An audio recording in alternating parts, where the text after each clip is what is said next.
I think when Southgate kind of, in club management, he was probably viewed as being...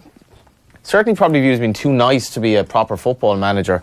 But I think international football maybe requires a different role, and there's just a strange... There's something strange about this England team. There's not much hype. They don't have a lot of obvious stars. And I was actually at the News Talk roadshow the other night where there was some talk about going into England camps and how divided they were. And how they were really like separate camps within the England camp. Within the team? The players. So like they wouldn't really mingle together. And like the Northerners and the Southerners...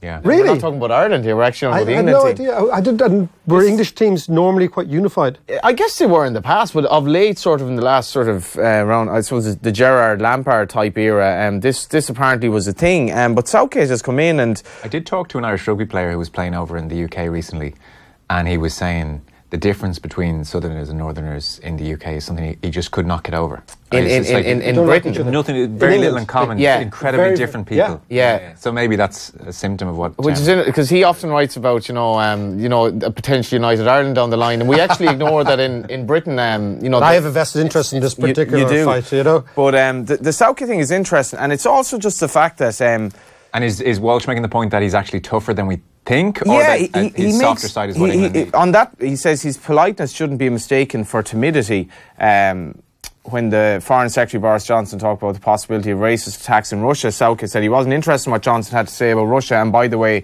he'd be better off dealing with stuff that happens in this country, which is impressive in itself. But he then speaks about how he dealt with the Raheem Sterling issue, because Sterling was a bit late coming into camp, and it was around the time of that absurd fascination with his tattoo. Yeah. Which itself was, kind of just befitting this stupid era that we live in, where this stuff should even be talked about. But in any event, he kind of took Sterling aside, just had a chat with him. And Sterling, and this to me is all about man management. It's just like he took him aside, and Sterling was like, I really appreciate the way you handle this.